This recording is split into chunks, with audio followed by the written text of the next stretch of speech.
It's 3 minutes after 10. It's Friday. It's one more sleep until Kidderminster Harriers take on West Ham United at the Theatre of Dreams, otherwise known as Agborough Stadium. We may provide a little bit of coverage to that FA Cup fairy tale later in the programme, but we begin with the nightmare. Oh, that was good. We begin with the nightmare.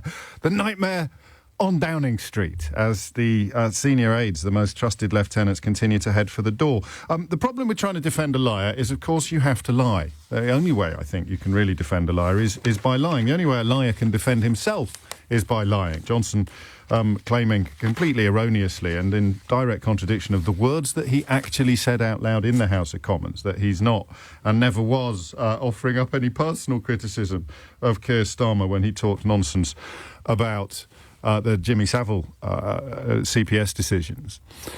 And you just heard it there in the news. I wasn't even across the latest round of lies. So Munira Mirza, who is the Prime Minister's, one of the 5 most important women in the history of the world, according to the current Prime Minister, Boris Johnson, she's written a letter explaining her disgust at Johnson's latest conduct in the Commons, setting it out in 5 paragraphs and explaining why she is leaving. I resign, she writes. I am writing to resign as your head of policy.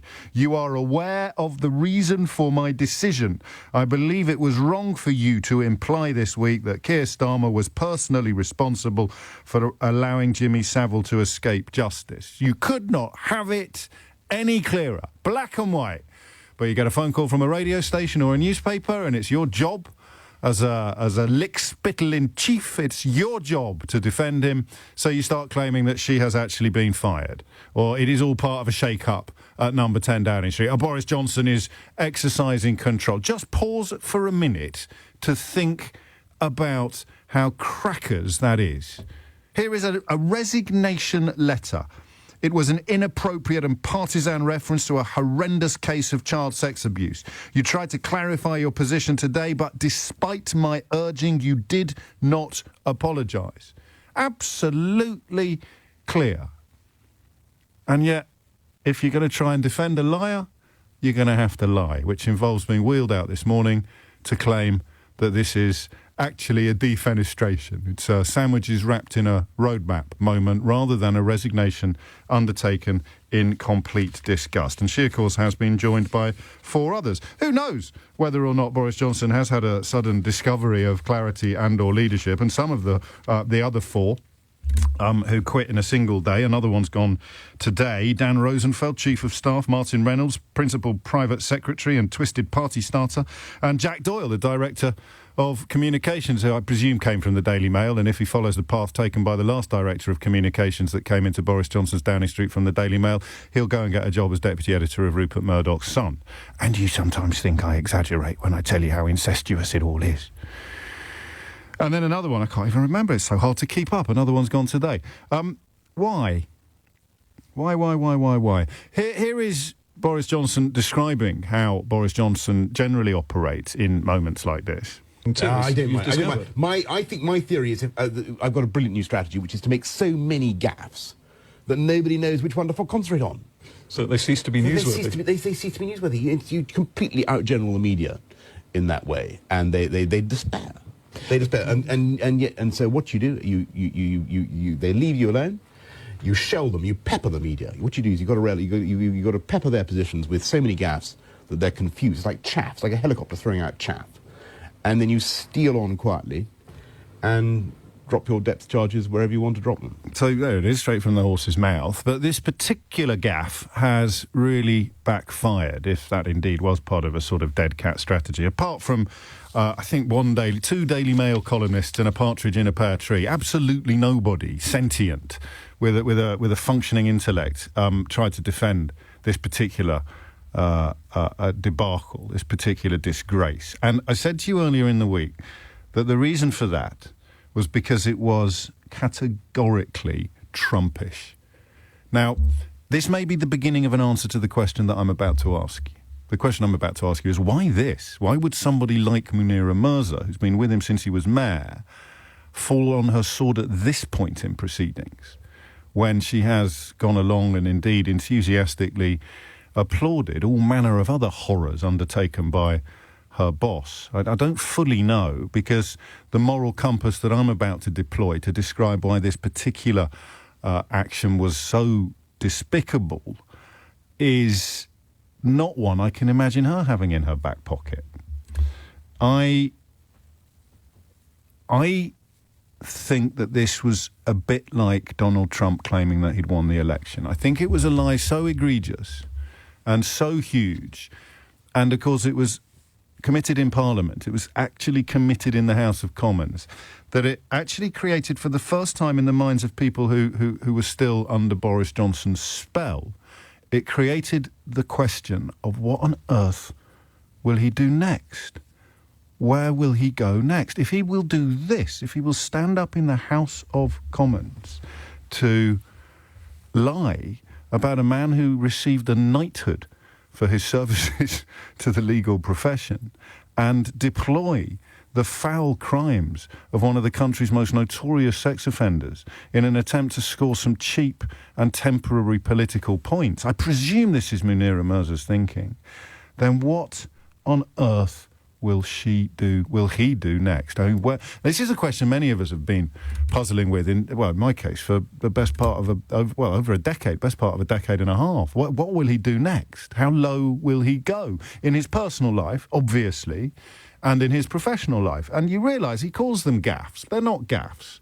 They're the inevitable consequences of not giving a hoot about anybody except himself. So he can call them gaffes in the media, but it just means I'm going to behave like a Roman emperor. I'm going to behave in such a dissolute and depraved fashion that the media won't even know where to start on me. And once again, those very unpleasant but increasingly irresistible parallels with Donald Trump start popping up. If you behave so appallingly, you're paying off a pornographic actress over there, you're lying about military heroes over there, you're maligning the memory of a former prisoner of war. I mean, if you behave in such a morally bankrupt fashion, then normal rules of engagement do struggle to keep up, as we've seen in American politics, culminating, of course, in the armed mob being set loose by Donald Trump and storming the Capitol, baying for the blood of his own vice president. This stuff is bonkers by any measure, absolutely insane, according to all normal rules of engagement. So, I mean, it doesn't feel as big as that, what Johnson did this week, but it most definitely belongs to the same species of lie. It's a lie so unpleasant and so egregious that people who've put up with everything else would not put up with this. Why do you think that is? What is it about this particular lie that has prompted... how many of the five who've gone, we do not know. So we'll focus on by far the most important. We've spoken a few times about Munira Mirza. She's married to the fella who used to organise orgies for very rich people, who also is a very senior member of Boris Johnson's inner circle. I'm told he's very close to Rishi Sunak as well, so interesting manoeuvres unfolding there. But they were generally considered to be, Dougie Smith is his name, they were generally considered to be the people who were in charge of the sort of culture wars department, the attempts to persuade the British public to care more about statues of dead racists than about, for example, the cost of their energy bills. I mean, I think that decision is rather coming back to haunt the country, isn't it? I can't get cross about footballers kneeling to protest against racism and the National Trust carrying details of the history of the houses that the National Trust owns. These were the culture war fronts, you'll remember, that were very much put forward by Downing Street, by that corner of the administration. It's incredible to think back, isn't it? I mean, what would you have to be on to think that that was a responsible use of time? All designed, of course, because if you are defending a liar, the only way you can do it is by lying. All designed, of course, to distract attention from the realities of what Boris Johnson was doing, both before COVID and I think most pertinently in the middle of that crisis, where he demonstrated not one scintilla of clarity or leadership at any point. So they went along with all of that. She'd have known, one imagines, about his extramarital affairs because, well, it was very difficult not to know about them. He took what's her chops, Jennifer Arcuri, on mayoral business. So she would have known where almost all of the bodies are buried. And in Boris Johnson's case, I think we can all agree there are a lot of bodies, a lot of bodies. And she went along with all of that. She must have known, for example, when he said that there'd be no border in the Irish Sea, that there would be a border in the Irish Sea. She must have known, because she's very bright, that when Jacob Rees-Mogg was sent to Balmoral to give the Queen unlawful advice about the proroguing of Parliament, she must have known it was unlawful. The jury's still out on whether old Jacob was clever enough to realise just how poisoned the chalice he was feeding to the Queen was, but she would have known. She'd have gone along with that. When, what's his name? The Northern Ireland bloke, Brandon Lewis, stood up in the House of Commons and promised to break international law in a very limited and specific way, which incidentally the United Kingdom is now doing in Northern Ireland as of yesterday at midnight. She would have known. She would have known that all of these things, when they tried to... Oh, there's some astonishing detail on that Owen Paterson scandal that's just emerged today as well. We'll be speaking to the journalist who's been digging into that later in the programme. I mean, to my untutored eye, unbelievable exchanges between Paterson and Matt Hancock, the then Health Secretary, about the company that was paying Paterson money for, services rendered. And she'd have known about that when they tried to rip up the rule book in order to get Paterson off the hook for breaking the rules in the rule book. She'd have known about all of this. And you know me, it's 10:14, I could stay here until 1 o'clock listing all the things that she'd have gone along with, or even perhaps been actively involved in perpetrating. So let's focus on her, okay? One person. Forget about the other four. You won't remember their names by tomorrow. I've already forgotten two of them. But Munira Mirza, her husband was one of the people responsible for persuading Rishi Sunak to come into politics, along with Allegra Stratton's husband, James Forsyth, who works for Andrew Neil's Spectator. And you think I'm exaggerating when I tell you how incestuous it all is? So there may be something going on below the waterline here. It may be that Sunak really is preparing to park his tanks on Boris Johnson's lawn, and she wants to be out of the building when they open fire. Who knows? But her reasons given are that this lie about Keir Starmer, the Jimmy Saville lie, was a bridge too far for Boris Johnson's most important and trusted confidant. The Jimmy Saville lie was the straw that broke this incredibly overburdened camel's back. And I want you to tell me why. 0345 6060 973. Why would someone who has gone along with everything else not be able to put up with this? Why would somebody who has actively endorsed the behaviour of this politician at every turn for the best part of 15 years, why would this lie about the leader of the opposition be too much for her to bear? Especially when you consider that the culture wars were her baby, and the culture wars are built entirely upon inflammatory and divisive lies. So why would this one disgust this previously undisgustable individual? I may have just invented a word. 0345 6060 973 is the number you need. Hit the numbers now. You will get through. 10:19 is the time. I mean, I often say I do this for a living, but if you tune in every day, and we are aware of just how many people who do, you're as across all of this as I am. You could do it with your eyes shut. You could list it off like a shopping list. All of the misconduct that Boris Johnson has been personally and professionally responsible for over the years. And this woman, Munira Mirza, has been by his side for all of it. So why would the lie about Keir Starmer in the House of Commons this week be too much for her to bear? Your thoughts. Claire is in Weston-super-Mare. Claire, what do you reckon? Well, finally, I think the Emperor is naked. Really? Yeah. I think he's yesterday's man. They've all seen the game is up and they're self-servitive. Get it out. Well, she would know more than anybody. I don't know that I mean, it is, as you know, my favourite analogy for Boris Johnson, but in the context of this particular story, I don't know that I want to run too far with it. But she would have been well aware of his nudity for a lot longer than, well, any of us, arguably. She would have been there when he was crowing about it. But the castle crumbles when everybody else sees it, doesn't it? So you don't think this is a special story? You think it's just an accumulation, it's a culmination, an accruing, rather than something different from everything that has gone before? I think she's a strategist. She's spotted that now is the time to leave with her dignity, and presumably she'll probably be back if Sunak gets in. It could be part of it. I mean, reading the runes, a little bit of Kremlinology. I'm more interested personally. I'm more prepared than you are to take her at face value and to think that the reasons she's given in her resignation letter are the reasons why she has resigned. And it's quite emotional at times. I have served you for 14 years and it has been a privilege to do so. You have achieved many important things, both as Prime Minister and before that as Mayor of London. She's not wrong. There's that bridge that he spent tens of millions of pounds of our money on, despite a single brick never having been laid.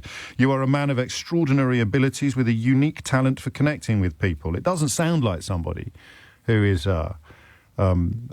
discovering the nakedness of the emperor. It sounds like someone who is still very much under his spell, but who will not put up with this one-cited specific instance. Despite my urging, you did not apologise for the misleading impression that you gave. You are a better man than many of your detractors will ever understand. Nah, she's still crackers, Claire. She's still under the spell. But this was too much to bear. Bridget's in Hove. Bridget, what do you reckon?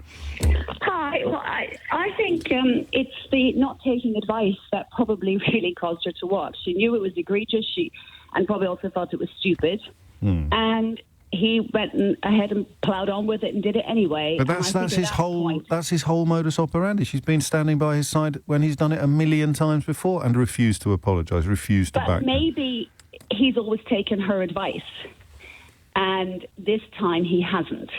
So she might have said at all points previous, she'd have gone, nah, style it out, boss, sack 'em. Yeah. Style it out, you know the plan. Gaff, just pile it so high they don't even know where to start. And she said, on this occasion, you've got to say sorry. Yeah. Why? And I think it was why. Well, because I think what is it about this occasion that is different from all the others? I think making political capital out from a lie, out of something which has caused so much pain to so many people, is just. I mean, I would actually describe it as not just egregious and a horrendous thing to do, but politically stupid. Yes, possibly, although my inbox is popping with MPs and the occasional Daily Mail columnist, even a colleague, who have apparently been galloping to Boris Johnson's defence, despite the fact that anybody with a moral compass, let alone fully functioning intellect, will be nodding along with your description of what he did. So... I'm just trying to think of other examples. When I'm sure you don't, and I don't really anymore, but there was a time when I had quite a short fuse. And if you're trying to hurt someone, you will reach for anything, like road rage or something like that. Yeah. And people who I don't think are fattist or racist or any of the isms, but they might say something when their anger is huge, that immediately afterwards, as soon as they've calmed down, they'd be deeply ashamed of. I don't think Johnson does the deeply ashamed of ever, but I think he clearly does. What can I reach for that will hurt? And there's been these toxic lies that have been knocking around the most ugly corners of the media, quite rightly described by Starmer as fascist. All you've got to do is look into where these nonsenses started, and there'd be no qualms about using the F word. So that's what he did. It was there. I mean, it was in front of him. He was aware of it, and he didn't have the self-control to leave it on the table. He had to pick it up and wave it around. Yeah, I think she's just realised that this is one he can't recover from. Yeah. I really think, look, this is the beginning of the end, and you just have to look at all the other resignations. They're going because they know he's doomed. Well, they're all going to be fingered in the police investigation as well, I imagine. Yeah. Certainly the other four. And so, OK, then we will never know, will we, whether or not, if this had happened 2 years ago, Munira Moser would have walked the plank. I think it's a political calculation on her part. I think she just knew at this point it was unrecoverable. At this point. So that's what I mean. Yeah. In his pomp, when he was flying high on the shoulders of an 80-seat majority, if he'd done this then, I don't know. And maybe I'm doing her a disservice, and her conscience is objective and clear.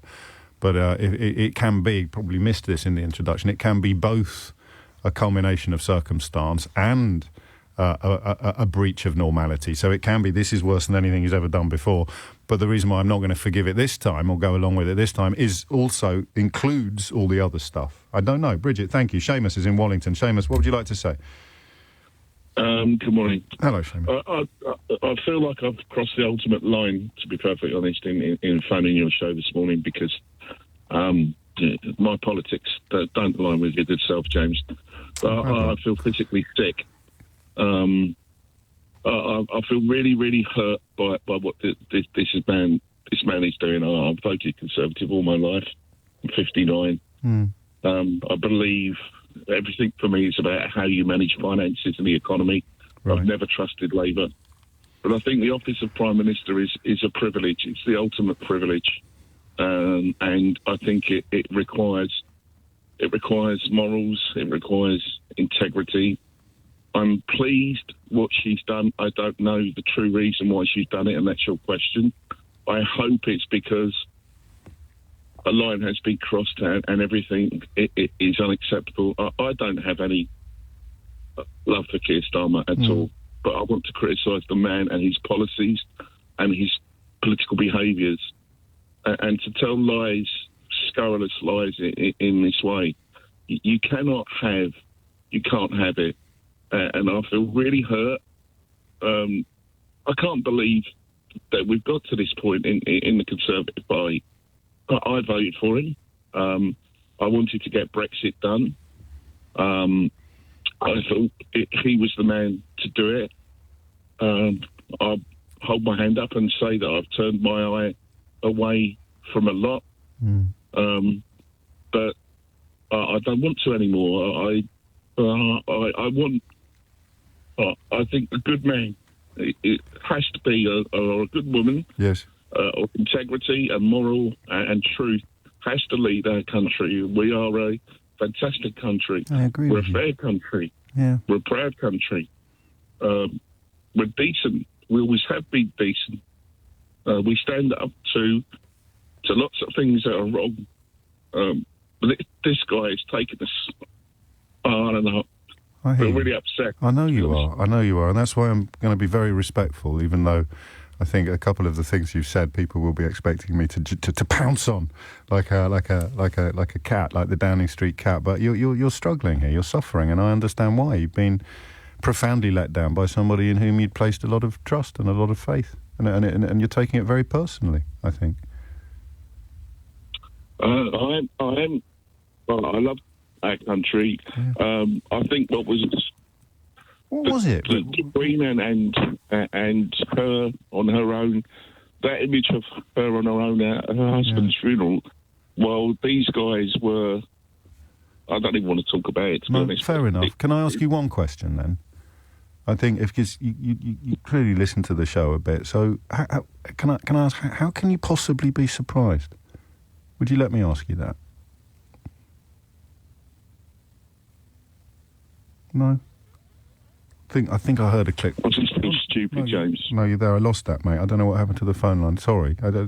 What did you Just say? feel stupid. Well, don't feel stupid. Look, I mean, you know what I say at this point. Contempt for the con men, compassion for the con. But I am surprised at the scale of your surprise because, you know, he told you who he was a long time ago.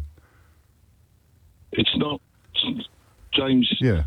I don't expect our politicians to be squeaky clean. Of course. I think there is. The British public will put up with a lot if we get the job done. Yeah. But there are some things that we just won't accept. But what happened to the Queen is not acceptable. That's the thing that got you more than this, more than the lies about Keir Starmer. But it just speaks to a similar mindset, perhaps, or just an absence of what you and I would call values. And we might disagree about everything political in the traditional sense, but we probably agree on what we might call values or decency. And that's why I'm so surprised that you're surprised at the fact that Boris Johnson's never had any. That's all.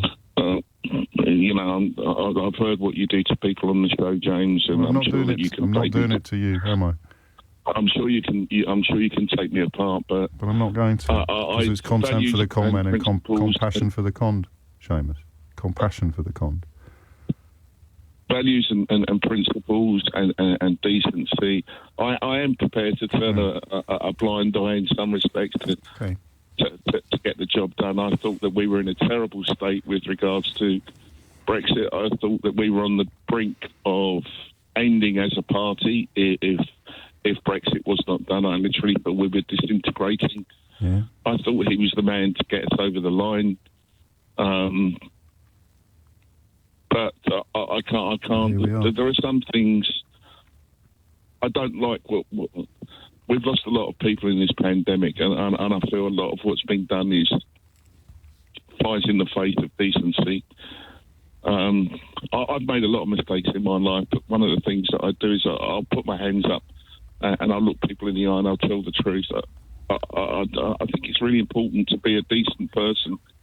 No one gets it right all the time, James. With the greatest respect, even your good self. You're damn right. You're damn right. And I don't know that I'm quite the man that you are, actually. In the moments of realisation, I don't know that I would ring a radio host who I disagree with in the way that you've done. I think it's really brave, actually, what you've just done. Really, I don't want to patronise you, but I'm quite impressed, Seamus. No, actually, I'll tell you what I'm quite moved, mate, by your honesty and your decency. Well, I just want our MPs. I wrote to my MP and I asked him. I wrote to him about values and about honesty and decency, and I've asked him to do the right thing, whatever the consequences are. But we need to bring this country together now. We've had 5 or 6 years of horrible fraction, discord, hurt, division, and I believe that the Conservatives can move beyond that, but not with this guy. This guy is not. He's not right. Fair enough. We need someone who can bring us together and bring honesty and decency back into politics. Today's not the day. Today's not the day, but I can't let you go without saying it doesn't have to be a Conservative to do that. You'll let me have that just as we part, won't you? Well, anyway, maybe not. Thank you, James. Do you want to say who the MP? Do you want to say who the MP was, just to put a bit more pressure on them to do the right thing? It's up to you. He's a good man. Yeah? He's a decent man. Elliot Colburn from. Am I allowed to say his constituency? Yeah, you can say what you want.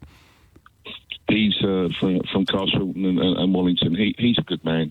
Okay. And I hope he's listening. Well, he will. He will hear this. I can absolutely guarantee it. So there it is. The call to him to do. What was his name again? The phone went down. Elliot Colburn. Elliot Colburn. There you go. Look Seamus in the eye and tell him what you're going to do. Thank you, mate. I know it wasn't easy for you, but I hope do you feel better now than you did before you rang in? So get back to me on that one if you want. Goodbye, James. There you go, mate. Take it easy. 10:34 is the time. Just a quick word. You'll remember a lot during the Brexit debates that Seamus referred to, in which I didn't feel it would be appropriate to relitigate, about how delicious it was to drink Remainers' tears. I still don't get that. I really don't. Nothing pleasant or enjoyable about hearing that man's suffering and unhappiness. Nothing whatsoever. Thomas Watts is here now with your headlines. It's 10:38. Ian is in Bridport. He writes, I can't call in because I'm working in a school, but I'm listening to you between teaching. Please can someone who still stands by Boris Johnson tell us how we explain values, morals and the difference between right and wrong to young people when trying to teach them to be decent human beings? And they say, in class, if the Prime Minister can lie, why can't I?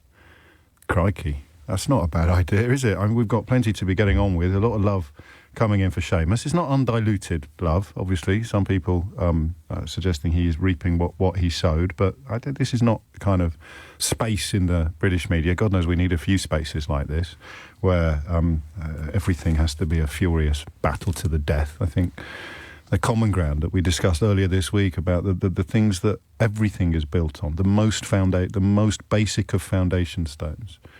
Those are the things we have to agree on. And that might be why this resignation by Boris Johnson's by far his most important and trusted aide behind the scenes. Cummings very much a goal-driven aide, if you like. The specifics of Brexit didn't really have much role, it turned out, after Brexit got, quotes, done.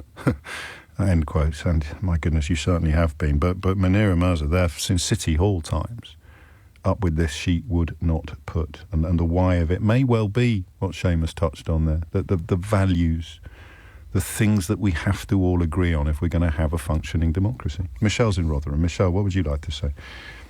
Hi, James. Hello, Michelle. I can't help but think that this has something to do with the parallels with what happened out in America. So a bit of like the Trumpification, if you like, of British politics. I know that there have always been parallels drawn between Johnson and Trump, but this in particular, because what he's basically doing is peddling a far-right conspiracy theory and offering it up as though, it's acceptable. And, and that's something that Trump did. He aligned himself with the likes of QAnon and the Proud Boys. And, he talked about alternative facts. And here we have the Prime Minister of Great Britain doing exactly the same thing. And that's... I hadn't thought of it like that.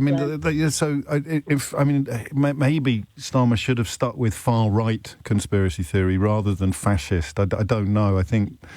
Because you say far-right... far-right would have played better. Well, you say that, and I think of QAnon, and I think of, the Proud Boys and the crazies that marched on the Capitol, where you say fascist, and I still think of Mussolini. It's so that's just semantics. But goodness me, it is the same playbook, and that is something. And the rest of it, particularly, I think Seamus, and he probably won't like this, but being gaslit into turning a blind eye to all of the depravity because he thought that getting Brexit done was so important. I think he was probably right about the damage it would do to the Tory party, but the MP that said, if we go ahead with it, we're going to ruin the country. If we don't go ahead with it, we're going to ruin the party, probably summed it up best.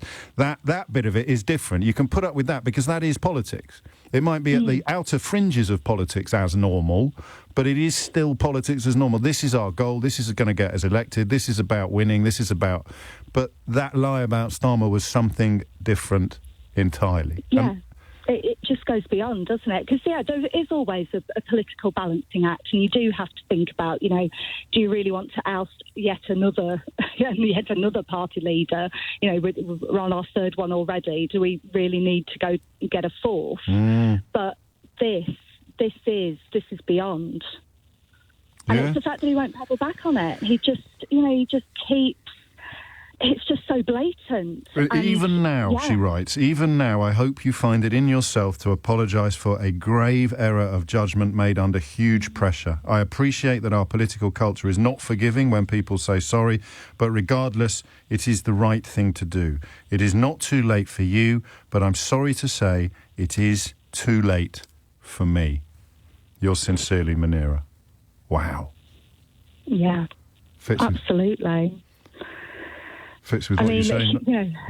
Go on. No, that's thanks, Michelle. I'm going to crack on, only because just noticing how many people are keen to get involved and also how many people still ringing in to put an arm around Seamus's shoulder. Chris is in Wimbledon. Chris, what would you like to say? Hi, just looking at the motivation for a political aide to resign at this stage. Munira Musa obviously stuck with Boris throughout Partygate, where clearly he was being dishonest, and we know that. What do you think motivated her? Well, generally, a political aide is motivated by self-interest. She could just be telling the truth. I mean, not all political aides are exclusive. We're all motivated by... We're all motivated. Well, now, because she says why now. Because the thing he did about Starmer and the refusal to apologise, it is not too late for you, but I'm sorry to say it is too late for me. But he didn't apologise over Partygate. She didn't mind that. He didn't apologise. She didn't mind that like she minded this. It's something different. I thought Michelle was very persuasive when she said this is the far-right conspiracy book play that Trump went down. You may be right. You may be right. But one thing to be aware of is the political shenanigans going on. Say that word again. I love that word. It's one of shenanigans. Yes, it's a great one. But think about the longer game. Rishi Sunak is playing. We know he's playing for pole position. Yes, clearly. And so he should. Broke cover yesterday, didn't he, really, by saying I wouldn't have said that. And why did he break cover and these two incidents occur on the same political day was my reading of things, and it may be coincidental, is that Munira Musa's husband, Doogie Smith. Now, Doogie is somebody who knows where all the political bodies are buried. Yes. He's a Tory advisor. He's now strongly allied with Rishi Sunak. I think it has been for a long time. Exactly. So he's in the Rishi Sunak camp. Now, what does a political advisor do when something cocks up? Well, firstly, he was wrong to talk about the Jimmy Saville thing. Clearly. I mean, it was an error of judgment, and he should have worded it. If he was going to say anything, which I don't think he shouldn't have gone anywhere near it. He should have said, you were head of.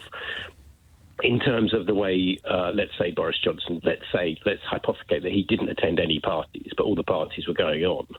And still, I think Keir Starmer would have called for his resignation because it was on his watch. And I think that sort of analogy would have been helpful to say, well, on your watch, this happened. Yeah, maybe. And that would have been a better way to frame it. So he was wrong to frame it in a personal attack, which clearly was inappropriate. But that created a chink in his armour. And what does an opponent do in that situation? He sees a weakness, and he would have said to Doogie, look, we need to push now. Doogie, allied with his wife, said, let's go.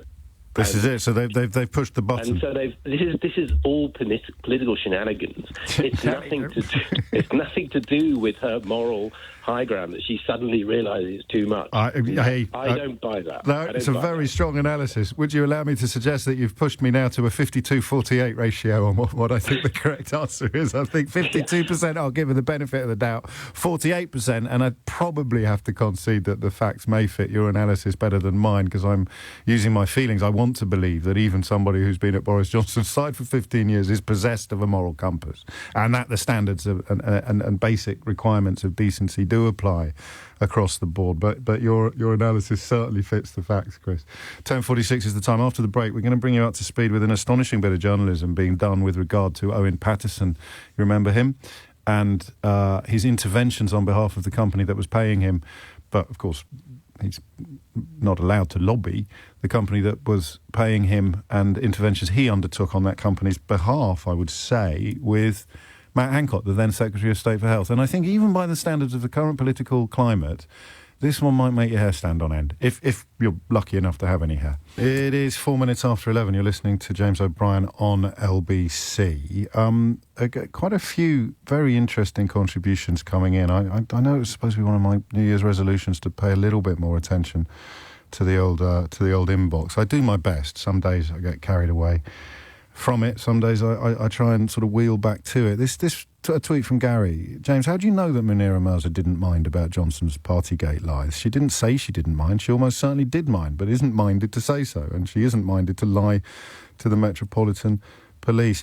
It's a good point, well made. Superb use of repetition as well, if you don't mind me saying so. But it wasn't so much that she didn't mind, mate. It was more that she didn't mind enough to resign.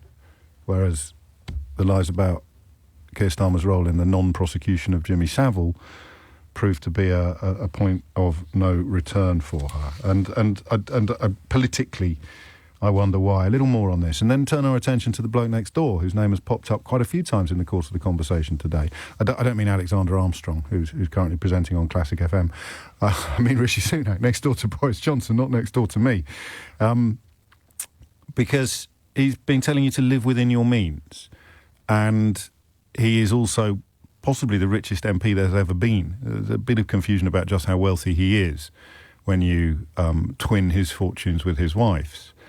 But I find that really interesting. I don't immediately have a problem with the idea of someone who is incredibly rich being in charge of economic policies that are going to affect people who are incredibly poor. And you'll remember that we were speaking yesterday to people who are permanently cold and often hungry, even when in work. So, and yet in the office this morning, I sometimes like to eavesdrop on, I was about to say younger colleagues, but almost all my colleagues are younger now, so just colleagues in general.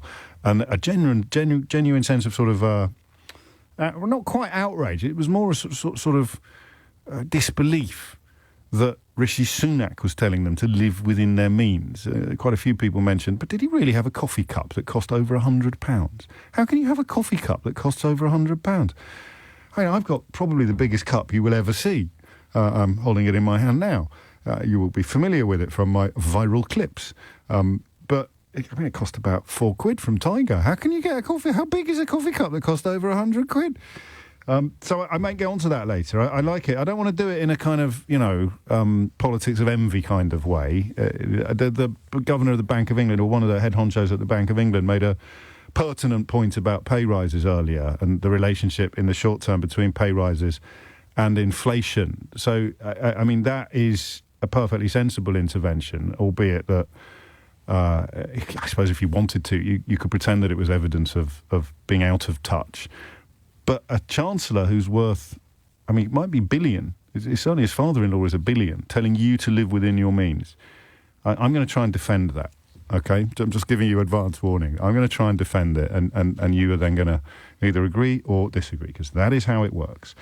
Before that, a little bit more on this awful story about Boris Johnson doing something so awful that people who've put up with everything until this point, including the Owen Paterson scandal that we were talking about a moment ago, they won't put up with this.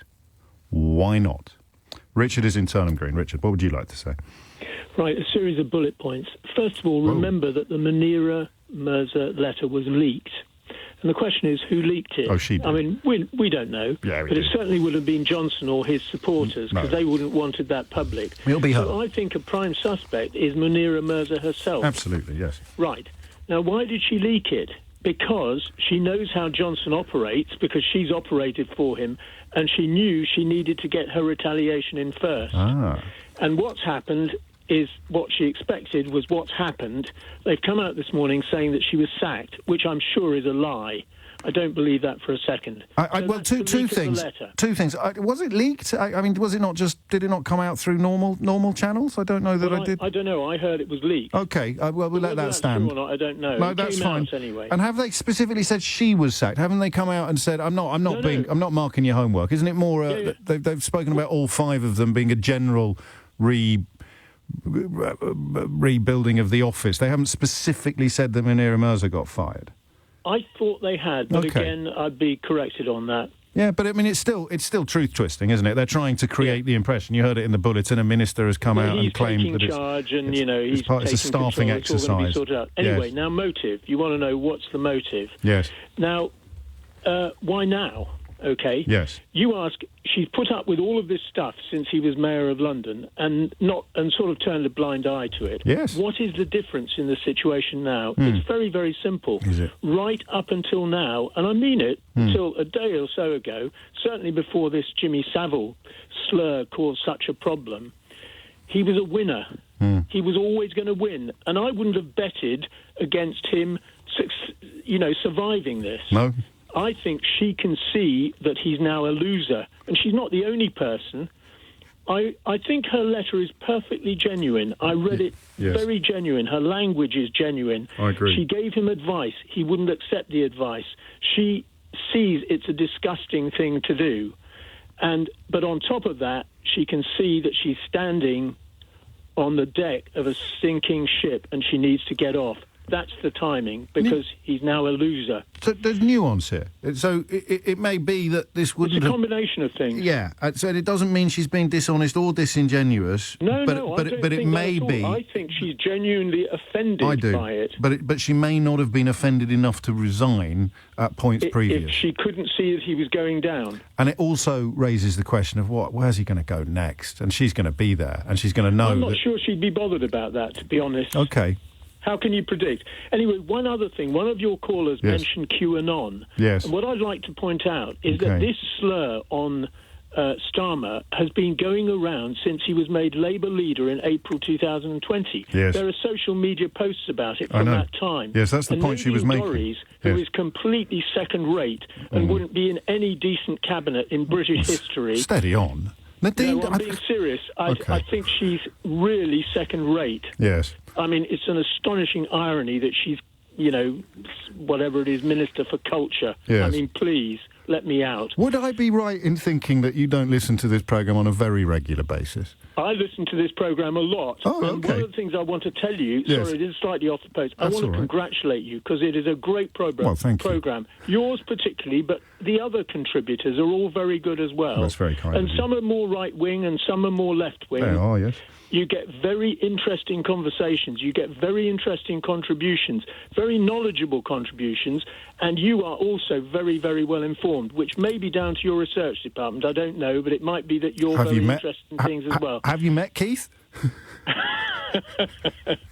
No, I will add you to the list of... Yes, what I think when I'm listening to this is, the problem is this is all going on in London. Yes. So London people have a chance to... No, we're national now, don't worry. Oh, good. I was going to say to you... Well, next call is in Budapest. In the north of England. No, I am. Look, I'll read you the list of people waiting to talk to me, shall I? Thetford, Teddington, Budapest, Cardiff, Liverpool, Truro, Brilliant. Westminster and Sheffield. There you go, The more this gets circulated, the better. Hang on, we didn't get to the end of the Nadine Dorries point.